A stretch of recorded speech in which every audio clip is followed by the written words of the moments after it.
Hi, good morning. It's Jessie. I'm back again. And I'm still reading Kafka, believe it or not. The book called The Trial. Let's see, this thing right here. It's reverse in the thing. I don't know why I bothered to show it.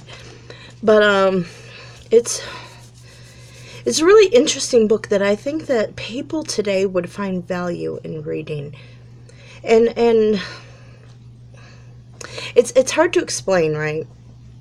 But to explain will explain why it's so hard to explain, right? Because there's like this mirror image between the dilemma that Kafka faced, or Joseph K. faced in this book, and the dilemma that we have today, okay? So let's just talk about Joseph K.'s experience, okay? On page 128, he talks about to meet an unknown accusation, not to mention other possible charges arising out of it. The whole of one's life must be drawn to mind, down to the smallest actions and accidents, clearly formulated and examined from every angle. So what he's saying here, basically, is he's been accused, okay? Accused of a crime, though they have not told him what. Just accused. He was arrested and confined to his bedroom for a day before the interrogation took place, before he went before the magistrate, And all the while, he's never been informed of what the charge against him was, only that he had to participate and fulfill his obligation, his duty to the legal system. Because as they say, if he were not guilty, the law would not have sought him out, right? And it's like impossible to say, the reason for it. It's kind of like it's a fishing expedition. Like, we're going to harass you and we're going to find something, like he says, an unknown accusation and the other possible charges arising out of it. So we're going on a fishing expedition, and if you resist, we're going to label you as non-compliant. We're going to label you as resistant, as a bad person, because how dare you not cooperate with a higher authority, But it's kind of funny because the authority that's given charge over him, right, that has brought charges against him, that failed to tell him even what the nature of the charges were, this authority is empowered by his authority, by his willingness to play along, Because he has fought it, he has given it authority over him. And once they reach a conclusion, once they reach a verdict in his case, he is bound to this conclusion, which is completely ridiculous and absurd, President Trump, he was crying about this whole impeachment investigation into him, right? And he was saying that he wasn't going to cooperate with an unconstitutional pursuit of him, right? This unconstitutional inquiry. And when he says that, right, it kind of gives life to what Kafka's saying. And I'm not saying I have no decision to, for, or against Trump. I'm only noting the similarities, that they want to investigate him, to go on a fishing trip, even when, well, let's say that they have cause, but they're digging for more cause, and they can't do this through warrant necessarily, because it's all a civil matter. Basically, it's all a civil matter until the matter is handled in the court system, And the way that works, we have three separate powers, and it's supposed to be a system of checks and balances. Congress is meant to check the president, just as the president is meant to check Congress.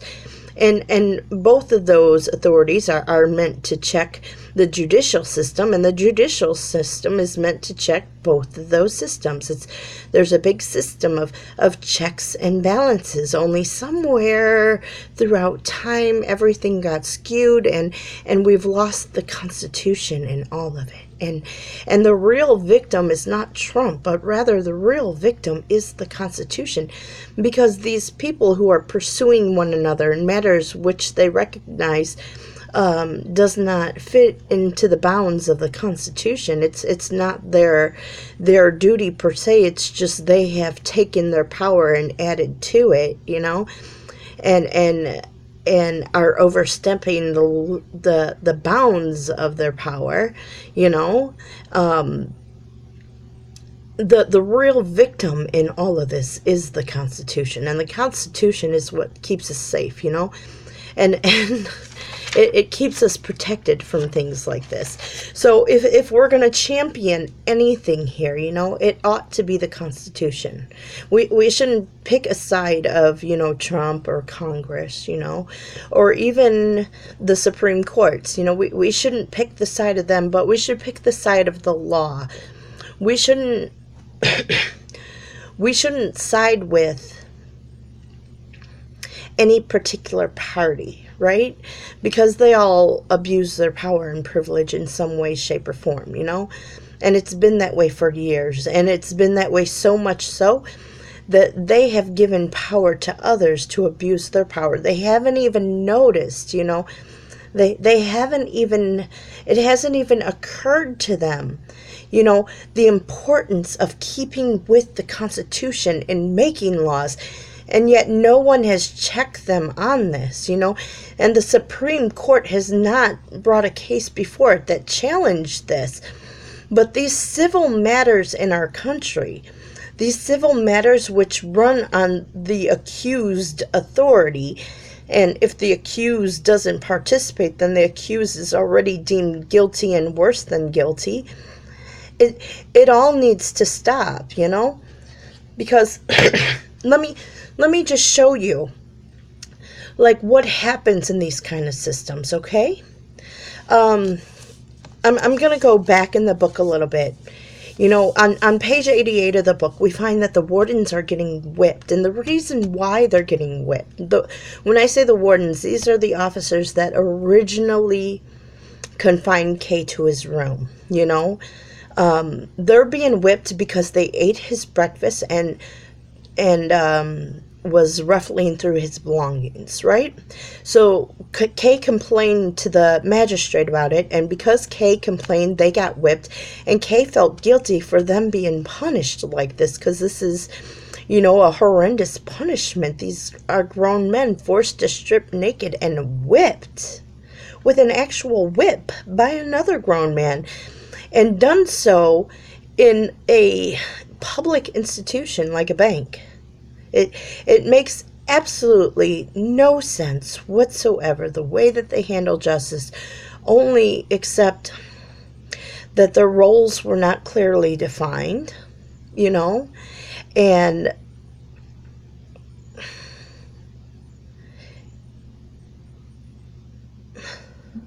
it appears they weren't really punished for their actions, but they were punished for giving Kay something to complain about. Now, having something to complain about is an entire other matter to consider, because if we look at where was it? Like page 121 to 122, they talk about, although the pettiest lawyer might be to some extent capable of analyzing the state of things in the court, it never occurred to the lawyers that they should suggest or insist on any improvements in the system. Okay, so even the people that work in the system don't try to fix the system. They had this man in the story, when the lawyers were coming up the stairs to the law offices to find out information about the cases they were representing, there was this man throwing them down the stairs without anyone being able to speak against him or correct him. He was just throwing them down the stairs and hindering them from doing their jobs, because the system wants full power, and it discourages the defense attorneys from doing their jobs via punishing them in their attempts to do it, right? And it goes on to say on page 122, it says, Even the accused discovered that making suggestions for improvement or reforms was a waste of time, effort, and energy, as it would draw the attention of vengeful officials, people that wanted their power and didn't want to loose up on it. They said that one must lie low. If the unjust system is challenged, it will destroy you. And they would just find a scapegoat to punish for revealing the injustice. That's scary, right?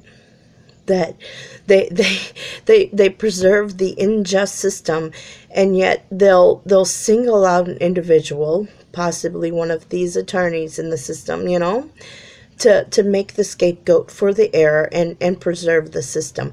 And I found this to be true even in my graduate level ethics course. It wasn't about doing the right thing, but it was about preserving the institution.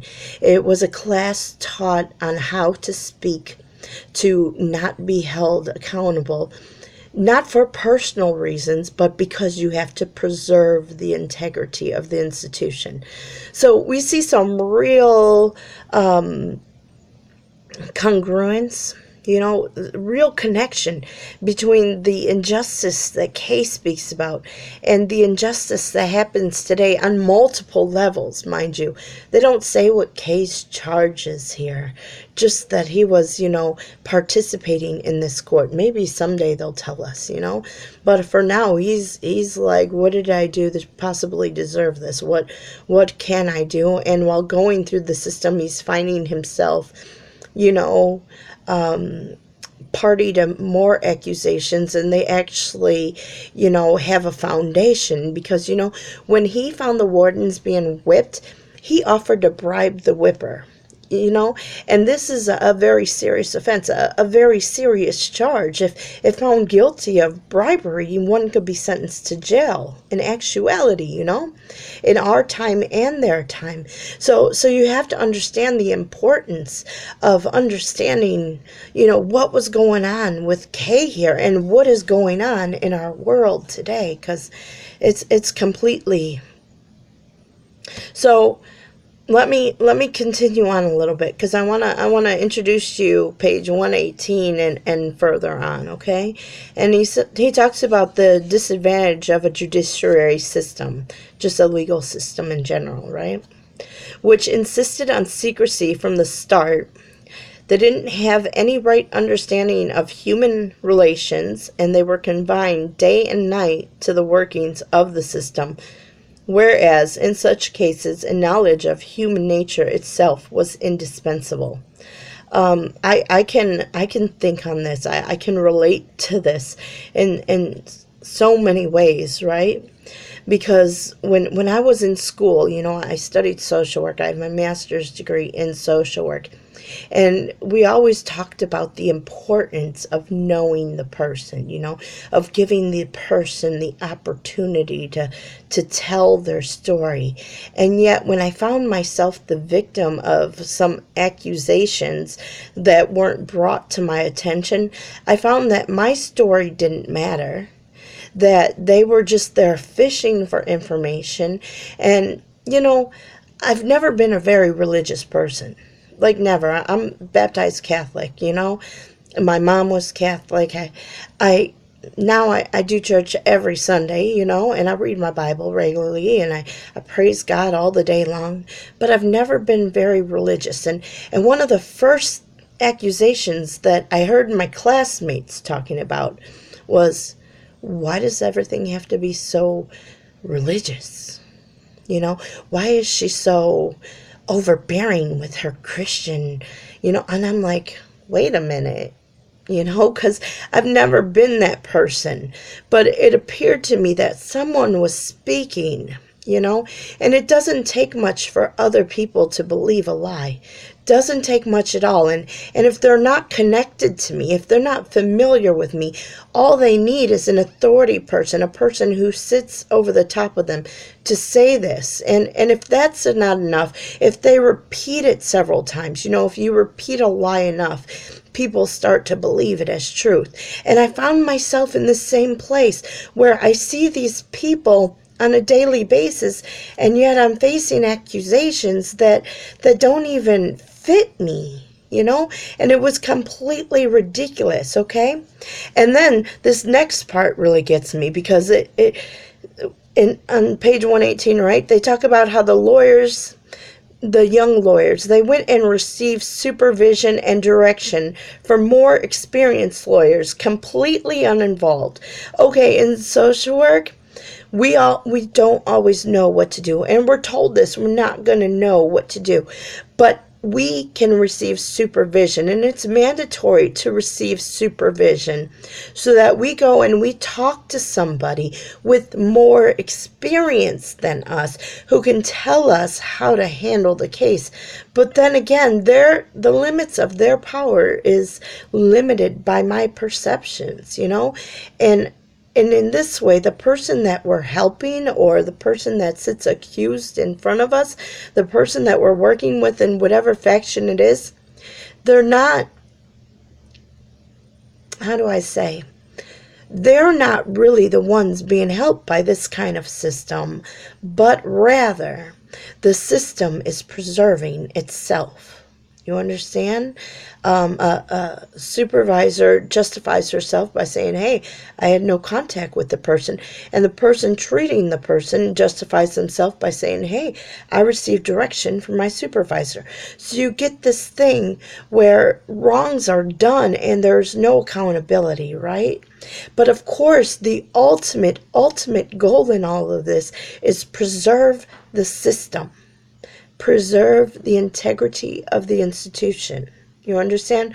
So we're not going to take personal responsibility, but we're always going to put the blame back on the person that we've come in to help. Back on the person who sought out our wisdom and our guidance and our professional expertise without them knowing that we don't know what we're doing. To be quite frank and honest about it, right? So let me continue on a little bit. The position was not easy, like you can tell. I went to school, I got student loans. I went to school to be a social worker, and I'll be the first one to tell you, I don't want to be a social worker. Now that I know what it is, I went into social work because I wanted to help people. But now that I have a clear and thorough understanding of the system, I don't want to be one. Nope, I wasted my money. I do not want to be put into that position. I could not do it. I would rip apart the institution and my supervisor and tell the client that they are good just as they are, and they need to give themselves time and space to grow, room to heal, that it's okay that everyone has a bad day, to find themselves a church, to seek out a higher power, that God loves them, that God is there for them, that God wants what's best for them. I would tell them that you can do this, you can do anything, and don't listen to the people around you because they're all full of nonsense. You are smart, you are capable, you are wonderful, and you can do better than this. They wouldn't be my clients long because I would empower them to get up out of there and be independent. They wouldn't like me much.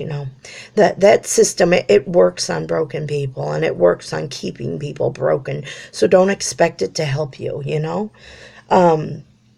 But again, the position is not easy, and one must not do them injustice by regarding it as easy. Like I said, it's not really their fault. It's just that they've invested so much time and so much money and so much energy into pursuing this profession, believing that they would be helping somebody, and they're stuck in it. Why? Because they got to pay student loans. Why, right? Why? Because they don't know what else to do with their life. They've gone this far, and now you see through the window to see what it's really about, and you realize that you'd have been better off volunteering in a food pantry, that you would reach and help more people, somewhere else, and you could have, invested your time working in something productive, maybe in the field of the sciences or research and development. But the humanities, there's no help and no hope there.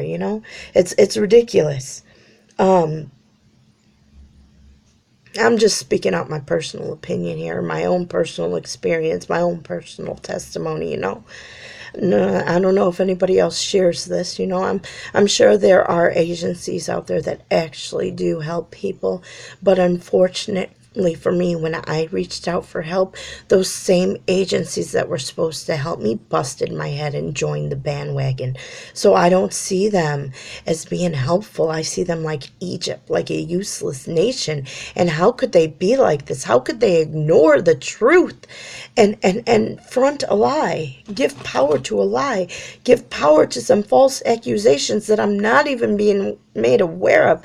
How can you do this? It's a crime against humanity. How?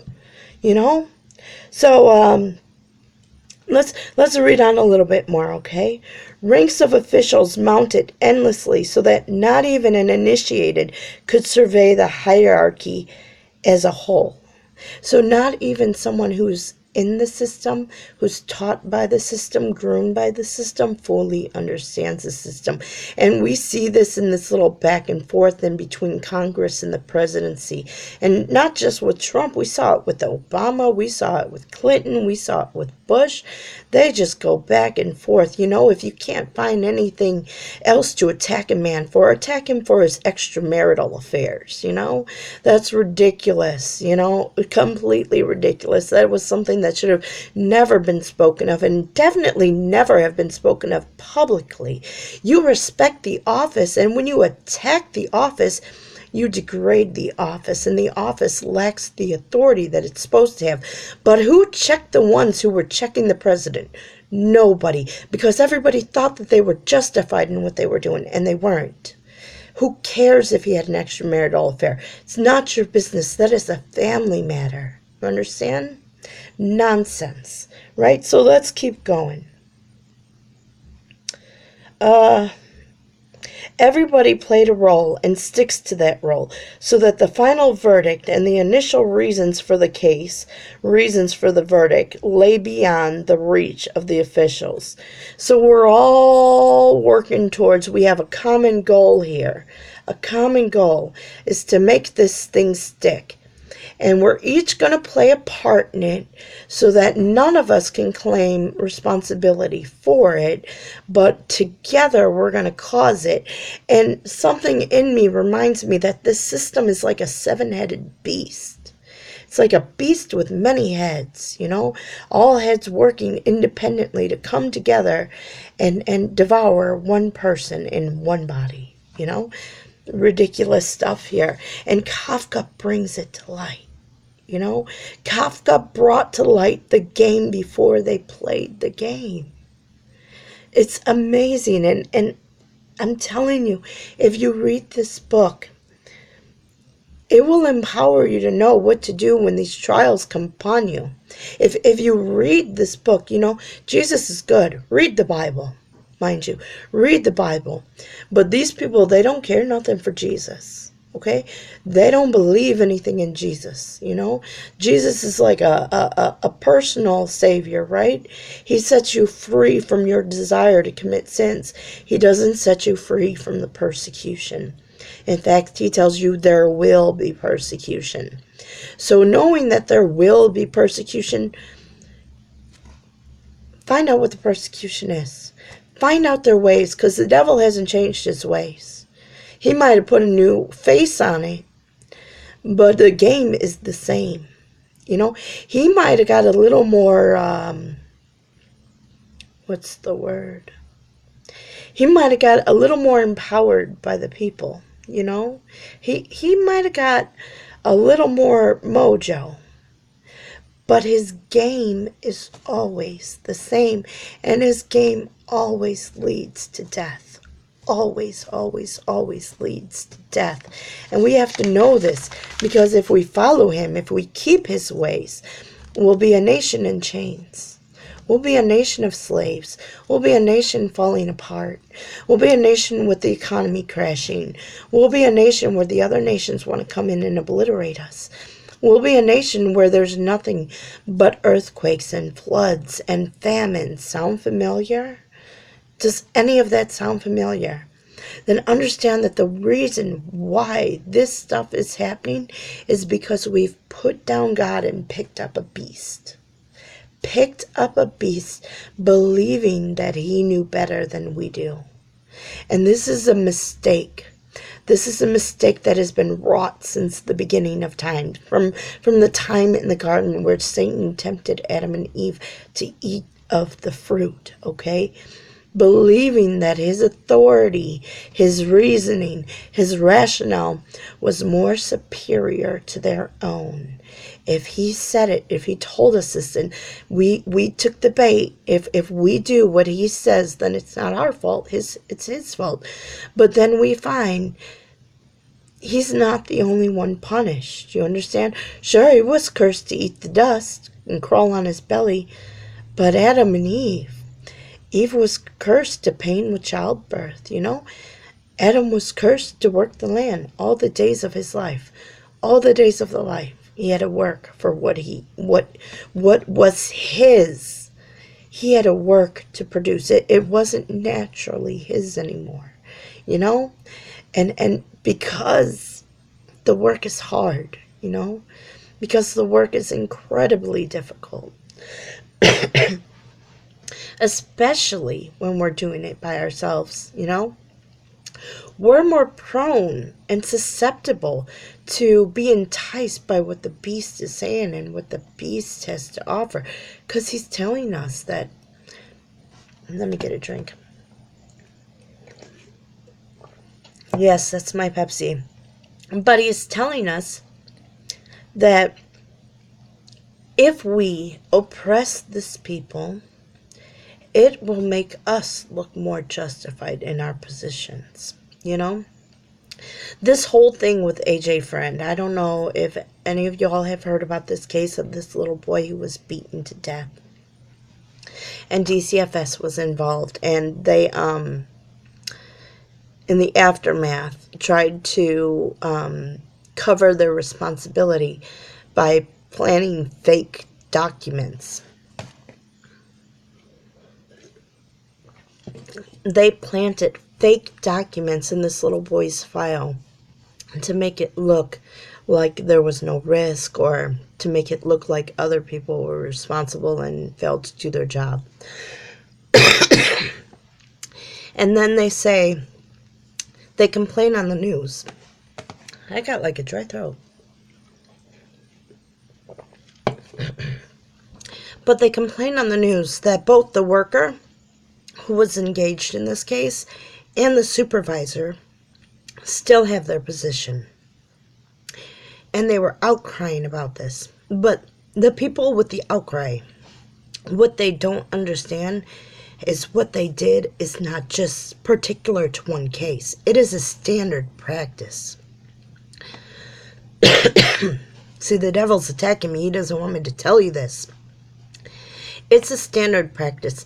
They insert falsified documents with any case.